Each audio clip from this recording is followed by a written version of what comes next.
Welcome to the MyLifeInConcert.com podcast. I'm your host, Various Artists, and please join me as I travel back and revisit every live show I've seen from 1975 to the present. I've had and continue to have a lifelong obsession with music and many genres of music. I like an extremely wide range of genres and all different types of music. And while I definitely like some genres more than others or subgenres, it's usually about my pick for best of genre or best subgenre of each genre, whatever, rather than best genre. Also, what mood I'm in at any, particular time of day or whatever, even the time of year, those things will influence what it is that I want to hear or what I want to listen to. So, I'm interested in so many artists from a variety of eras and types of music. The point is, it's almost ridiculous in some way for me to reduce it down to here is my favorite artist, because there's so many and it really doesn't present a full picture. Having said that, if I'm going to try to put that limitation on myself, and how about we go for a group rather than just a solo artist to sort of chop it down? If that's the case, if that's the limit, then actually there are two bands who split that mantle between them for me. In my world, they are equal Twin Peaks and share a number of similar traits. Both were creatures of the 1960s, each breaking up in 1970. Both released a series of albums that showed constant change and progress while retaining instantly identifiable sonic and songwriting trademarks throughout. Both had a once-in-a-lifetime manager who saw promise in them when no one else did. And both were virtually unprecedented entities. Nothing like either of these bands had ever existed before. They were utterly unique and a forward leap, and are still recognized today for their considerable innovations and the influence that each still exerts. Then there are the substantial differences. One is probably the single best globally known musical entity and have remained a best-selling commercial force long after their demise. The other barely made a commercial dent within the time of their actual existence, even though their core catalog has turned out to produce enduring, consistent sellers. One is still known by all, be they lovers, detractors, or indifferent to the group. The other has long been known by a variety of core latter-day rock fans, yet still remain largely obscure to casual music fans at large. One was probably the singular musical influence of their generation, connecting with every subsequent generation to follow. The other really only started to have a significant impact on music after their demise, but are probably the single most recurring influence on every successive alterna left field rock movement that followed them, starting with glam rock in the early 70s. One band's catalog has never gone out of print. The other's is now easily accessible in a way that it wasn't during the band's history, nor in the years immediately following their demise. One has been overtly in my consciousness since my earliest memories. Well, I didn't even know the other had existed until 1974, and didn't get to actually hear them until early 1979. So who am I talking about? Hey everyone, I'm your host, Various Artists. This is the MyLifeInConcert.com podcast, and welcome to episode 26, concert number 18. And this time I'll be talking about a once-in-a-lifetime, super up-close and personal-like live experience seeing the legendary Velvet Underground's John Cale at Fryfogle's here in London, Ontario, Canada, Monday, June 13th, 1983. And this episode is titled, I Keep a Close Watch. Greetings, dear listeners, and thanks for returning once again. And for new listeners, I'd like to send out a big howdy-do. I'd like to remind listeners to check out the mylifeinconcert.com website and blog chronicling this show and many other shows between 1975 and now, with the blog entries featuring extra information and including photos, links, the original ticket, related Spotify playlists, and more. And as for those Spotify playlists, you can hear them not only on Spotify under my various artist username, but it's just as easy to search on mylifeinconcert.com or MLIC, followed by a prompt, as all my playlists start that way. Or simply follow me on Spotify, or I have them embedded on the website in blog links. Now, I always put up Spotify playlists to go with the show, and I've got 2 up for today, 2 for John Cale, and they can, again, heard on the blog page or on Spotify. There's the longer, more fulsome John Cale compilation, MLIC prompt, John Cale, Close Watch, VA's Fave Rave tracks, 1968 to 2022. 3.5 hours of my favorite Cale numbers from his Velvet Underground days through to his fab new single about hanging out with David Bowie back in the day, Night Crawling. I guess a bit of a sister track to Iggy Pop's Night Clubbing that he wrote with Bowie and was about their socializing and that sort of thing. Same with The Passenger. As well as, if you don't want 3.5 hours of Cale, as well as the shorter and more compact MLIC John Cale time span C90, 1968 to 2022. So that C90 means it's a cassette-length compilation that is, rather than absolutely all of his best tracks, it's more of an overview of his entire career. And I'm starting to put some of these time span C90 or CD playlists together. So it's a few sort of more bite-sized, I guess, compilation lists that would either be the length of a CD or cassette, but the focus really on the best from each period in their career. Although with Cale, it's unfortunate because there's a few key albums that are missing. For instance, On est Soi is not there, and also Sabotage, and another key one, but it's the best of what they have there. And I'd also like to ask you to please like, follow, and subscribe on our Facebook and Instagram pages. I got to update the Instagram, but there's always lots on Facebook, as well as our YouTube channel. Lots of, getting a lot of views on the YouTube channel these days, some of the old videos, some of the apps, which features not only the podcasts, but live footage. This is the YouTube channel, but live footage from other shows that Cubble and I have been to, and also some more vintage clips. There's so much there I need to get to. I just don't have the time right now, but it's coming. It's coming. And also remember to hit that notification bell for new episodes. Okay, now back to the show. In that intro, of course, I was talking about the 2 bands, the differences, and as I'm sure most of you have figured out, those 2 bands are the Beatles and the Velvet Underground. Now, here's another thing those 2 bands have in common. Both featured members who went on to have interesting, if uneven, solo careers. And of course, Paul turning 80 this year. I played a lot of Paul this summer. Anyway, and it was on this night, back in 1983, that I got to see my first Velvet. And of course, I've gotten to see members of each band live. McCartney's coming up a few times in this series. Same with Lou.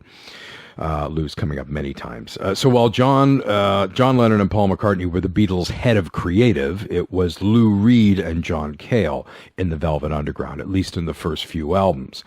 Now, true, Cale left midway through the picture, forced out by a petulant Reed, not appearing on their stunning final albums, their delicate folk rockish self-titled third effort, which is just, again, I love it almost as much as the first one, nor their unapologetically straightforward and catchy pop rock offering, Loaded, from 1970. It's just an album I play and play and play and play and never get tired of. But still, it's Cale who is largely attributed as being the one responsible for the group's most radical and avant-garde elements. He may have arrived in New York City in the early 60s as a student of classical music, but he was soon part of the experimental, droning noise environments of Lamont Young and the Dream Syndicate. Cale's imprint is stamped all over the Velvet Underground's more outre numbers on their much heralded debut, The Velvet Underground and Nico, and its gleefully abrasive noise fest summit of a follow-up, White Light, White Heat.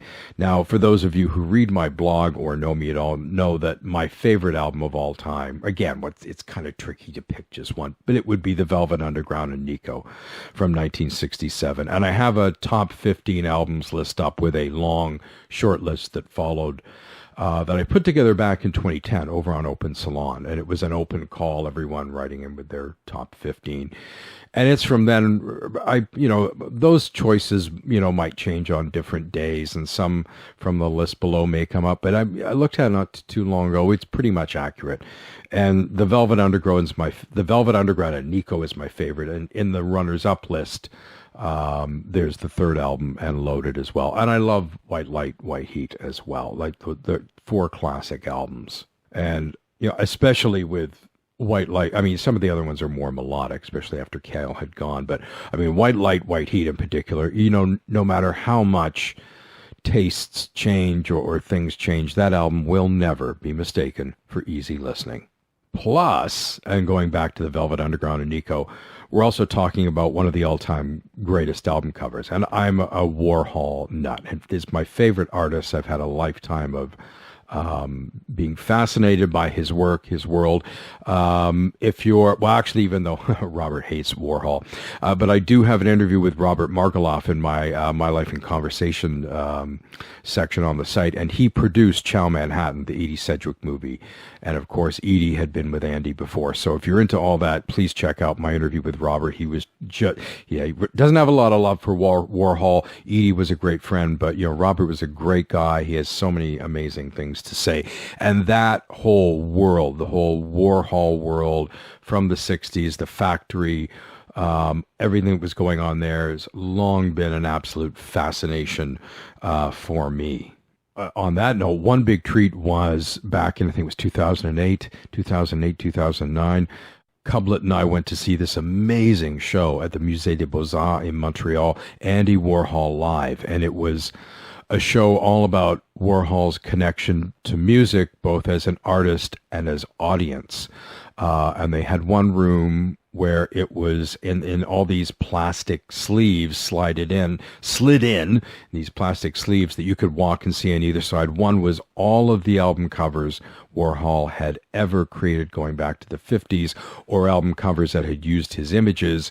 And the other was a whole series of albums from his personal collection of all different types. But one of the key things was, of course, he did the Velvet Underground and Nico cover, were some of the prototypes he was designing for that cover, some of the work designs and prototypes for the cover that went into creating it. So that was amazing. There was also a very funny letter in that proximity from Mick Jagger, because, of course, Warhol went on to famously design the cover for Sticky Fingers with the jeans with the crotch and the working zipper. But what I didn't know, he was initially supposed to design the cover for the Stones' second compilation, Through the Past Darkly, which ended up having that cool oblong cover. Now, he didn't design it, but he was supposed to, and there was a letter from Mick Jagger from early '69 telling Warhol, give me a call, let's talk about concepts. And the bit I liked was, when you call the office, a very nasty man will answer. Ignore him and keep insisting you want to talk to me. You will get through. It's kind of amusing. Plus, Warhol, even though he was no longer managing them by the second album, or was falling out around that point, designed the second cover for White Light, White Heat. And it's black on black, but in the bottom cover, it's a tattoo from a still from one of Warhol's films. And you have to really look at it to see it. But again, so he did both of the covers, and they're each interesting in their own way. But of course, the banana cover with the peelable banana will be as iconic as the album is, as long as people are interested in interesting and great rock music. Oh, and I should also mention that Cale makes his vocal debut on White Light, White Heat on a couple of tracks. First, there's, of course, The Gift, which he narrates. He's not sung. He's narrating this dark but hilarious story that Lou Reed had written earlier, many years earlier, about Waldo Jeffers mailing himself to his girlfriend in the mail, which actually has its roots in a plan that Reed was sort of almost did with his girlfriend Shelley Albin, and sort of turned that idea into this humorous but ultimately very dark and macabre story. And then on the next track, he does most of the lead on Lady Godiva's Operation, a song that always unsettles me, even all these years later. And, so he brought the avant-garde into the band. Some of the noisiest, most challenging elements of the band came from Cale. So isn't it ironic then that out of this dizzying array of styles and genres that Cale has dabbled in throughout his still ongoing musical career, that I personally tend to be particularly drawn to some of his most gorgeously lush and melodic pop-wise impulses. Cale's melodic sense can be absolutely stunning. And as with the Velvets in their heyday, Cale's solo career has never been a large unit-shifting proposition. He never had the big hit like his former co-creative partner Lou Reed had with Walk on the Wild Side. Or also Lou had some very big albums through the years, Transformer, New York.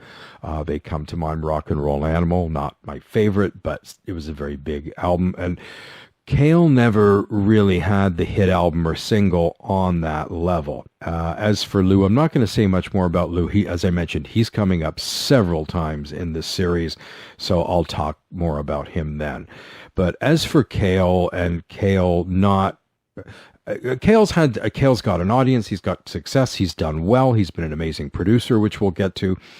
But it's a crime, in my opinion, as Cale has had a solo career that easily rivals Reed on the creative front and possibly surpasses it. Now, one big ace that Cale had in his pocket as well, which I just mentioned, is Cale's career as a producer. I mean, certainly Lou never branched out into producing or anything like that as Cale did. And Cale went on, he's produced many albums through the years, but he went on to birth a number, at least 4 highly influential left field rock classics that certainly had big impacts on punk and alternative music. And of course, one is Patti Smith's Horses. Then there was the proto-punk self-titled debut by the Stooges in 1969, and also the Modern Lovers, which was recorded in the early 70s, didn't get released until later. And of course, his Velvet Underground acolyte Nico, and her game-changing and goth doom gold standard that is the Marble Index. And that's the album where she feels she really found her true musical voice.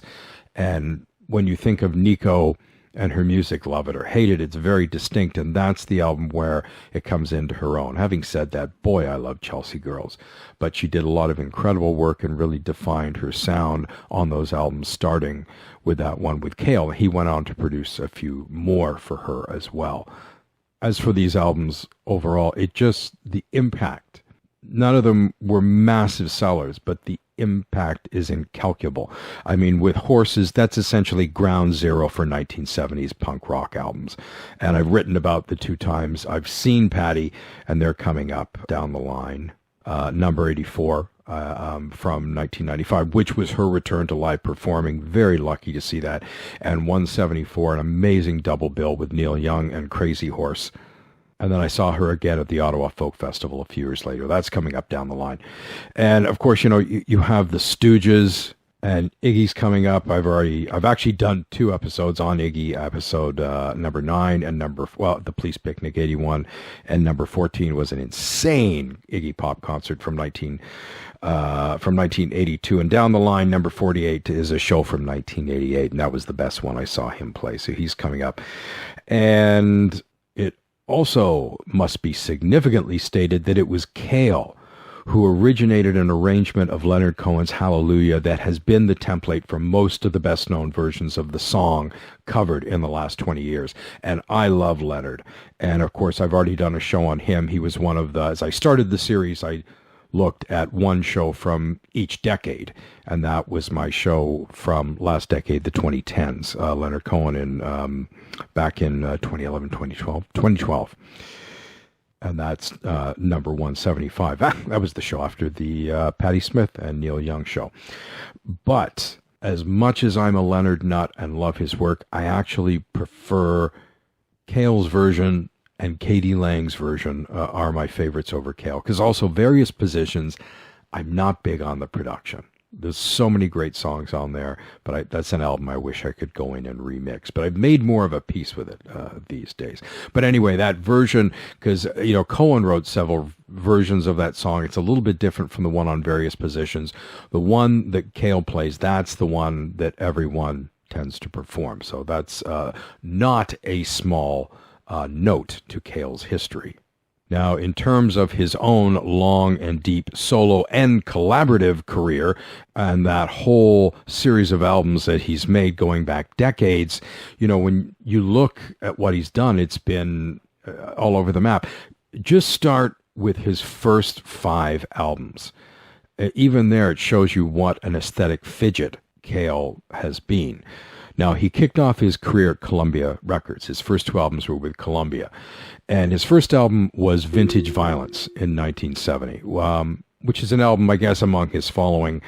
There's mixed responses to it. I love it. I absolutely love this album. And it's got kind of almost a band feel to it. So it's a little bit different. It's in a very pop-wise vein. And it's one of my favorite covers, too. There's a lot of great covers involved with these people. And this one has him wearing this glass face mask of himself up close, like a glass hockey mask. And it's a really menacing cover. And I remember seeing that cover for years thinking, and knowing about the Velvets, wow, what's this sound like? And I heard it, and it's this kind of almost pastoral sounding at times, sort of laid back album. It really doesn't match the cover, but it's a great cover. I vividly remember buying that album. I did a episode on Joe Jackson, seeing him in late 82. And if you took your ticket to Sam's the next day, you could buy Joe Jackson's Night and Day for $1 off. I wish I'd kept the ticket and paid the extra $1. But I went and did a pile of record shopping that morning and went over to Dr. Disc. I remember buying a pile of used records. So this would have been October 82, and Vintage Violence was one of them. And I remember going over to my brother-in-law's with this stack of albums. And he was a big Cale fan too, but didn't know it. And we were expecting almost like White Light, White Heat 2. And you put it on, and it's the polar opposite of that. We were like, this isn't at all like what we were expecting, but we both really like it. So you have that really sort of melodic, poppy, accessible first album. And then he followed that up with Church of Anthrax, a collaborative effort with avant-garde musician Terry Riley, largely composed of lengthy, very repetitive, minimalist instrumental pieces. So the polar opposite of Vintage Violence. Jumping over to Reprise, he released The Academy in Peril in 1972, strongly informed by his classical music background and recorded in part with the Royal Philharmonic Orchestra. So another big departure yet again. Also, the cover for The Academy in Peril reunited him with Andy Warhol. Warhol did the cover, and it's a really cool cover, especially the original one. It's a series of slides, because of course that was the big thing in the early 70s. Slides and slide projecting, like my family would have slide projecting parties. We'd watch all the old pictures. And it's a series of slides, and I believe the original cover were actual slides that you could sort of hold. You couldn't take them apart, but it had sort of like, the plastic images on the cover, or a facsimile thereof. And one of the weirdest things, I collect a bunch of the old CJBK top 29 or top 30 or whatever charts they did, but I have a friend who has them from a little bit earlier, and I was going through them, and CJBK was a big top 40 hits pop station here in London in the 70s, and I was looking through this chart. They used to put out these little folded charts, and it would be a cover of maybe an artist or one of the DJs. Then they'd have the top 30 singles and then the top 10 albums, then maybe on the back ads. And there was this thing about CJBK's pick album of the week, and it was John Cale, The Academy in Peril. I'm like, what the hell? It just blew my mind, like absolutely as far away from anything you could ever hope to hear on CJBK, and that album probably sold like 25 copies in this city. So it's one of those weird things where truth is stranger than fiction. Now, up next came Paris 1919, his gorgeous, winsome magic opus in 1973, my absolute favorite Cale album that alternated a number of laid-back, almost like melodic Southern California type music, and a chunk of Little Feat was backing him, alternating with, again, orchestral pieces, largely orchestral pieces recorded with the UCLA Orchestra. And it's, for me, that's it. It's like the Cale album. I never tire of hearing this. And if you've never heard it, and maybe if you don't know John Cale and you want to hear one album, well, you could listen to my great compilations. But if you want to hear a full album, that's the one to go for. Absolutely exceptional. So following that, he decamped back to London and Island Records in 1974 and issued Fear, featuring Roxy Music's Phil Manzanera and Eno, which in feel, tone, subject matter, the intensity of it, strongly anticipated aspects of punk rock, which we're going to be starting in London with the next few years. And it's an album, that's filled with both paranoia and beauty and brilliant songs. So just look back at those first 5 albums. Incredible. One thing's for sure, no one ever said that Cale ever made it easy for his audience or the marketplace, because he did what he wanted, but, the marketplace wouldn't know what to do with him.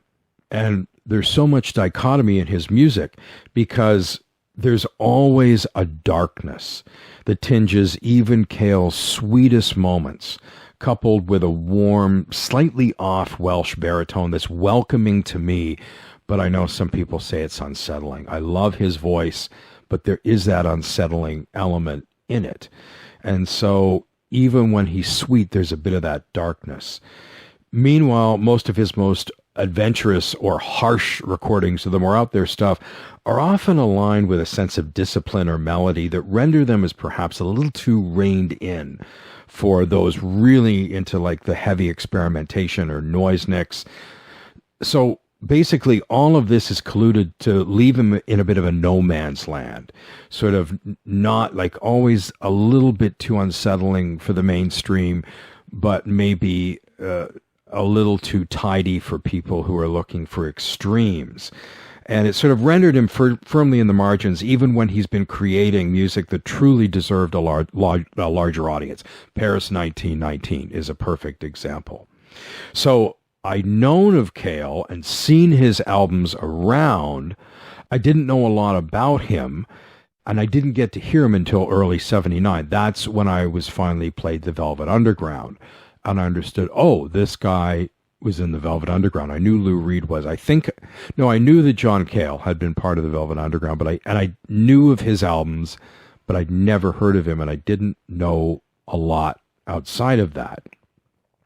And so when the same group of people who played me, or same 2 people that really came down to playing me the Velvet Underground, thank you, Kathy Destin and the late, great Jeff Morritt from the Regulators, they played me the Velvets and also Cale's Fear and Slow Dazzle. Those were the first 2 Cale albums I heard.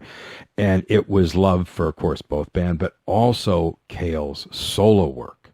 So from that point onward in the following years, post-79, I really began exploring Cale and the Velvets, and also Nico as well, going much more deeply and ratcheting up my already long in the process love of Lou Reed.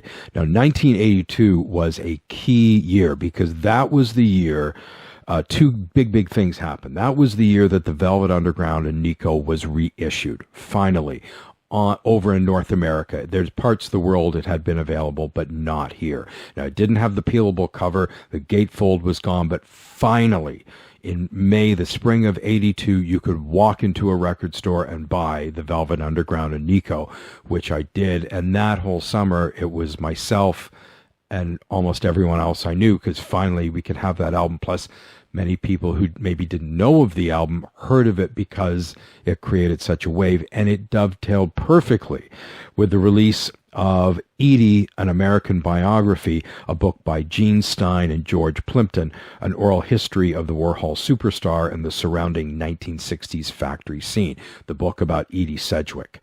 And I mentioned Edie earlier in the broadcast, and again, if you're an Edie fan, please check out the Bob Margoloff interview that I did last year. But, certainly in my world myself, Lady B, Count Mara, Sparky, who is my brother-in-law, many of you may have known him as Sparky, and just others I haven't mentioned yet, went into this Warhol VU overdrive at the time. So getting to see Cale in the midst of this, because this was just the next year, in the midst of all this obsession, was a big deal for me. However, despite all this Warhol and Velvets-mania in my corner of the world at that time, I couldn't find anyone who wanted to or who could go to this gig. As for why, I have no idea. I cannot remember why, but it's just so strange. But there you go. So I ended up talking MZ, who you've heard about in this series. I ended up talking her into going out that night. She didn't really know Cale's music, but she certainly knew who he was and decided to check it out. I remember saying that, he screamed and yelled a lot during his song, and that seemed to seal the deal. Now he was playing at Fryfogle's, a downtown bar we had both seen Flipper at just a few weeks earlier. And of course, I chronicled that evening of chaos on Monday, May 30th at Fry's in episode 25. And Cale himself had been at Fry's before. He played there with a full band a year earlier, and I had unfortunately missed that show again. Anyway, so I'd missed that one. Now, Fry's, it was called Fryfogle's, but everyone just called it Fry's, or Fry's as it was colloquially known, had long been the club to play in London. There'd been a club here in the 60s called Campbell's, which was on the other side of the street a few blocks down. And I always see Fry's as being sort of the 70s, early 80s equivalent of that key venue here in London. Now, it opened under the name Fryfogle's at some point in the early 70s, hosting a pretty diverse array of acts through the years. It only really flirted with punk and new wave acts, just kind of flirted with them really later in the decade, but there were some significant ones. Most of all, the appearance of Edie and the Hot Rods there for a few nights in late 77. And of course, they were part of the pub rock scene, but it had been sort of incorporated into punk. They were the first thing from any of those scenes to play here. And that was a big event for the local community and the burgeoning scene. Also, the Romantics from Detroit, a couple of years before they became really big, and they were very, very Beatlesque at the time. And they played here for a few shows in the summer of 78, and a lot of people went. That was a big, big gig. Actually, I recently saw a great picture from the basement of Fry's, where bands didn't play down there, but it was kind of more of a lounge. And it's from the early 70s, and it's several members who were part of then part of the Toronto Second City group, who went on to Saturday Night Live just a couple of years later. John Belushi, Dan Aykroyd, Gilda Radner, also Harold Ramis, who is part of SCTV, and more in the basement of Fry's from the early mid-70s. So really, really cool shot to see. So during that later 70s period, it was the Cedar Lounge, formerly known as the Blue Boot, that it became the Cedar Lounge, which is, the name really doesn't do justice to what the bar was and was like. So it sounds like a sort of a suburban cafe or something. Anyway, it was the punk rock club in London. Starting at some point, it started turning into the punk rock club at some point in 1978. And it was a pretty down on its heels drinking pit that exploded to life with London's growing punk rock scene, which needed a home, and found it there at the Cedar Lounge. Not to mention that probably before that you would have had a handful of people in there drinking, and now the bar was, especially on all the weekend nights, was absolutely packed. So they must have made a ton of money when that happened, because no one else in the city wanted anything to do with punk rock or anything like that. However, with the demise of the Cedar Lounge in the early 80s, I think it was early 81, Fry's then became the key performance venue for the indie alternative punk bands coming through town, as well as the best of the local scene. And it really did sort of take over the bar in what unfortunately turned out to be its last few years. So I've talked about before, especially in the Gang of Four episode, I go into this, how at the start of 83, late 82, early 83, I reconnected with the local alternative music community that I'd sort of been part of 78 through 80, early 80. And Fry's really became my second home during that year. I spent so much of my time within its walls in 1983. I was there at least weekly, but usually more than once a week, usually several times. And for those who did go, who remembers happy hour on Friday afternoon from 5 till 7, especially once they got all the video monitors up in the bar everywhere, so they had all, and it was all alternative and punk and stuff playing. It was great, with everyone getting absolutely polluted on cheap beer and whatnot, and whatever was being passed around, staggering out of there after around 7 o'clock to sort of take 5 and then return later in the evening for more live music and more of the same. Such a great place. And of course, in a few episodes, I'll be talking about Marianne Faithfull's highly memorable gig there later that summer. So, on this particular night for Cale, it was a really hot, arid June evening. And I remember getting downtown to Fry's and meeting MZ, and it was a really quiet evening. It was downtown London. Now, of course, downtown London back in the day was pretty busy, but maybe not so much on a Monday night. So it was kind of quiet. Getting down there, walked into the bar, got a drink, whatever. Now, on the poster that's up on the blog, it says that Sheep Look Up were the opening band. Now, Sheep Look Up were the hottest band in the city at that time, and they did a lot of warm-up sets for a lot of acts coming through, but they themselves had a big following. And I saw them many, many times, and particularly their bass player, Mark DeRue, was a friend of mine at the time, part of our circle as well. But I have zero recollection of them playing that night. So either I just don't remember or we got there after. What I remember is us getting there kind of a little bit earlier before everyone else, and eventually just kind of sitting on the side of the stage, just perching there, sitting down. And I knew Cale would be on in maybe half hour, 40 minutes or so. And as we sat there, it just sort of dawned on us, why don't we stay? Now, it was obvious from the setup there was just a piano, a guitar, and a mic. This was going to be a solo show. I had no idea. Anyway, so I thought, well, let's just sort of sit here. So I was kind of sitting sideways with my left leg sort of bent up on the stage and my right leg sort of hanging off the side. And I think MZ was sitting across from me doing the same thing. And bit by bit, people started to gather around the stage as it came time. You know, everyone knew he would be coming on soon. And I just thought, I'm just going to sit here.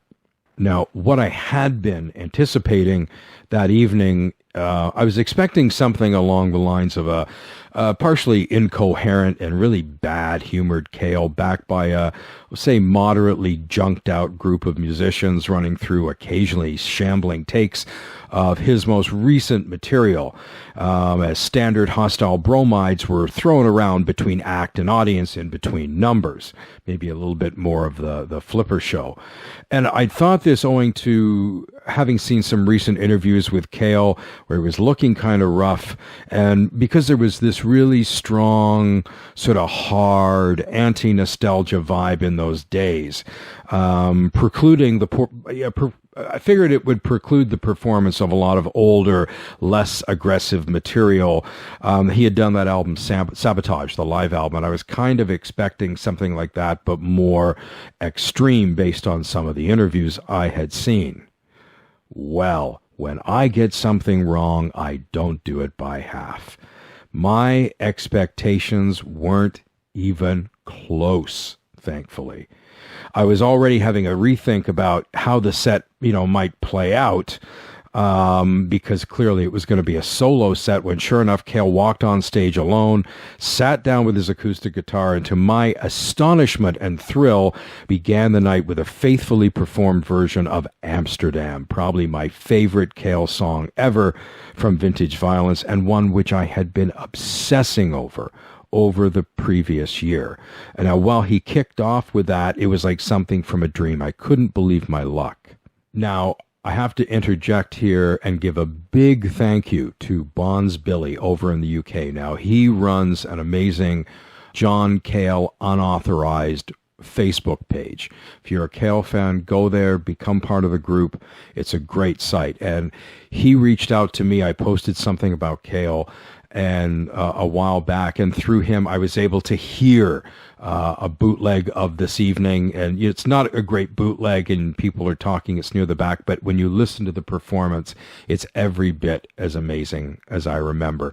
However, he is debating with me whether Amsterdam opened the show, because the bootleg is missing the first few numbers, and in looking at set lists, he did play Amsterdam very early on in the set, but rarely opened with it. So I don't know if that's my memory making that up, that he opened with the set, or maybe he did on that night. But it was one of the first few songs, and it was just like, oh, wow, I was really not expecting this, and I am thrilled that I am getting it.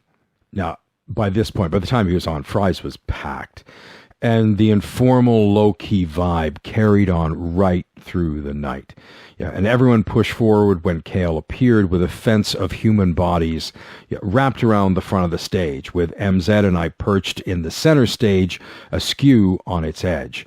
Now, at some point during Amsterdam, or one of those very first few songs, I decided to just pivot my ass, lifting my leg up, swinging it somewhere on the stage, crossing my legs. I just kind of getting my whole self up on the stage. I put my whole self in and did the hokey pokey, and I turned myself around, and then I got on the stage.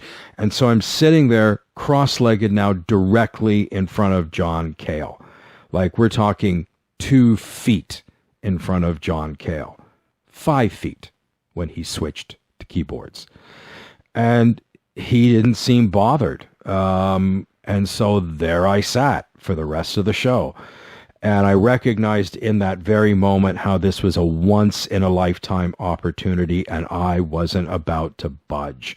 To hell with drinking, to hell with catching a buzz, to hell with going to the bathroom. My bladder can wait. This was John Cale. I'm literally sitting inches away from him as he plays, and it was extraordinary. It's in a very different way. I was thinking of the Heatwave Festival, which I've also done an episode on that, and hearing the Talking Heads play once in a lifetime for the first time ever in front of an audience, and hearing it and just thinking this is such a unique experience. Same here, but really up close and personal. I'd seen Joe Jackson a few months earlier, and for that we went right up to the middle of the stage. I had my elbows on the stage in front of Joe Jackson. This went a whole step better. I was now on the stage and inches away, and it was perfect. Just doing these songs solo by himself, just incredible. This gig, it was the closest experience I've ever had where I've been in a club, in a public place, but it felt just like I was sitting in someone's living room and they were playing. It was that intimate. Now, of course, I was on the stage, so that helped a lot, but just even the mood he created in the club. And the club wasn't massive, so very, very intimate and very intense, very focused, intense performance. Now, I'd mentioned I kind of thought it would be like his live album Sabotage, recorded at CBGB's. But actually what this show, if you want to get an idea of what the show was like and not hear the bootleg, in 1992, he put out another live disc. It's a fantastic one, Fragments of a Rainy Season. And it's him solo on guitar, acoustic guitar and piano. And it is very, very similar to what I saw there. Also, a few months later, he appeared on Rockpalast, that brilliant German live performance TV show from the late 70s, early 80s. And there's an amazing Rockpalast episode just a few months away from this gig, I think a few months earlier, very similar to what I saw. And they've also released it on CD. So if you want to get a feel for how he sounded on that night, what I experienced, watch or listen to the Rockpalast broadcast. I've got some of that up on the blog. Oh, one other vid I should mention that's on the blog. He was on the show, I've Got a Secret. It was a game show in the early 70s where people had to guess what the person did. And he's on this show in 1963 as a classical and avant-garde pianist. It's, again, truth is stranger than fiction. And I got a link up on the blog for that. So check that one out. My goodness. Now, also, as I mentioned, I'd seen these recent interviews with Cale, and he seemed in pretty rough shape. And he's spoken himself about, like, at this point of time, he was taking plenty of drugs. I think it was kind of starting to, wind down after this. But he was in a bit of a rough place. But on this night, he just appeared sharp as a tack. He was decidedly lucid and focused at this gig and just playing and singing wonderfully. It was a delicious surprise to hear him haul out a set rife with many of the songs I most wanted to hear and spanning his entire career. And also I knew what was coming as the set list was taped to the floor right next to me. Throughout the evening, he was alternating between guitar and electric piano, but he tended more towards his melodic and rollicking material, such as Paris 1919, Buffalo Ballet, or I Keep a Close Watch, the song that he closed the evening with.